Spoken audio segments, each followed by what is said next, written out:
Hello everyone, welcome back to the Bloodbath Lagoon. Once again, it's me, the Monster, coming back at you with another McFarlane figure review. And today's review will be on the McFarlane movie Maniacs Series 3, The Fly. So sit back and enjoy.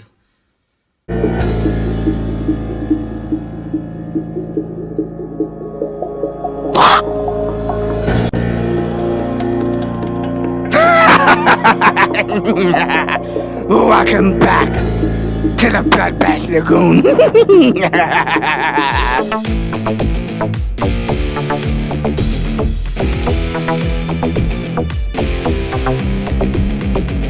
Before we take a better look at the figure itself, first we're going to have a look at the bases that come with the figure. So here we have this stand. Of course, it's the floorboards and the cords to the telepod from the movie. Looking very, very cool. I'm very glad to have this inclusion with the figure because it is very beneficial. Helps him stand and it looks totally freaking awesome. Here we have this goop here. Nice. The Fly has 2 peg holes on the bottom of each foot so he can stand on it very, very nicely.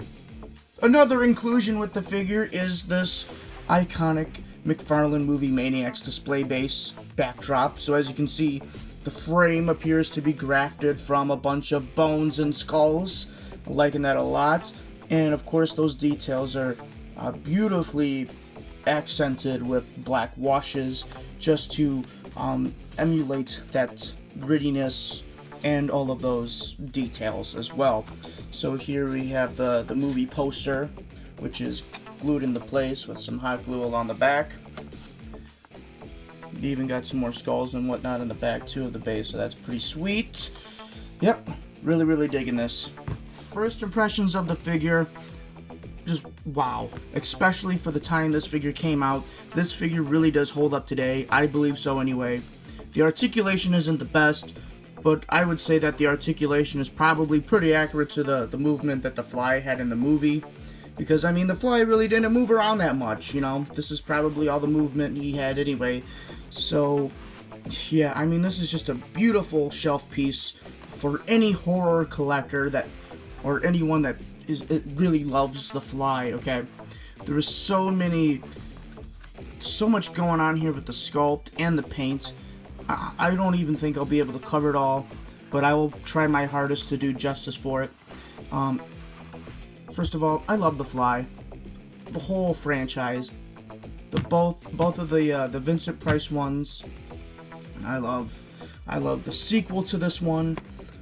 Of course, I love this one too. This is probably like my favorite Fly movie. So the head sculpt, very good. Looks very, very accurate. There you can see the different levels of paint. We got like some lighter tans dry brushed on there, some reds, some greens, some like blood and goop and grossness. He actually has some hair applied to these little fang things there on the side of his face. And then if we take a look underneath the head, there you can see he's got like that weird nasty tongue thing going on that spits out that acid. Very, very cool. And there you can see with the light reflecting off the figure, this guy has like a lot of like reflection going on to make it, I don't know, it's like something going on with the paint that makes him look all slimy and glossy. Whatever it is, I love it. It totally sells the effect. And yeah, okay. So if you look at all of the anatomy on this figure, he is just totally malformed and just gnarled. He's just so disgusting, and I love it a lot.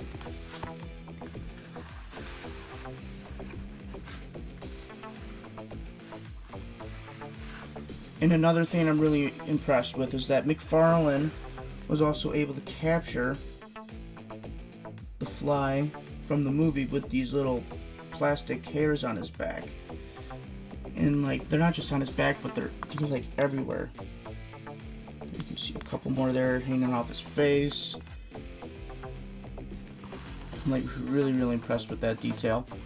He also has this little fly wing here.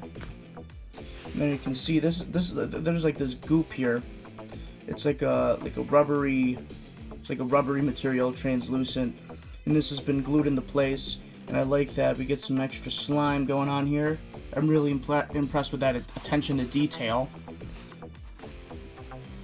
Wow, man! Look at all this.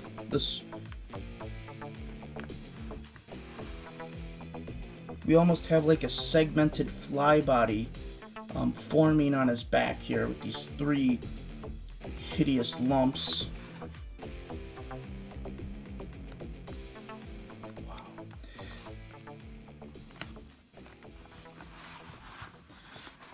And then the hands here, these are just, look at that. Help me! Help me! Wrong movie. But look at that though. Wow. It's like he's not even symmetric on each side. He's got 2 different things going on here. He has like a human hand and like a little weird little fly hand forming on this other hand. And like even the feet, it's the same thing here. He's got like a half human, half fly foot. I don't even know what flies look like, but and then he's got this little pincher foot thing going on. Wow. So this thing is total eye candy to me, and as a fly fan, I'm very happy to have this in my collection, and I highly recommend it for you to pick this up as soon as you can get it. I would recommend that you get it for $15 to $20. $10 would be great. If you can find this at like a comic book convention or something, I would try to barter down to 10. If not, 15 is a perfect deal. I mean, new in packaging, 15 bucks sounds pretty good. Alright, if you can find it out of packaging with everything included, 10 bucks, 5 to 10 bucks. Okay, but yeah. So in the way of articulation, he has a swivel right and left in the head. At the shoulder, he has another swivel. Okay. Also a swivel at that shoulder. He has a swivel at the lower bicep. Swivel at the lower bicep here too. He's got a swivel at each wrist. Same here as well. And then the legs around wide cut so they swivel front and back. So when he's on the base, you can actually get him to stand a little taller. So you can have him hunched over. You can have him post a little upwards more. You know, so that's a useful point of articulation. So he also has a swivel in this little wing area here. He has a little swivel, but you need to be careful because of course it is attached to the goop, so you can't really move it. Even though the articulation is there, you got all these swivels in various places, but you got to make sure it's aligned up anatomically correct so the sculpt will match up correctly. But anyway, I mean, I really don't give a rat's ass about the articulation. I'm just too enamored with the detail to even critique the articulation on this guy, because I mean, I'm just blown away by how detailed this guy looks.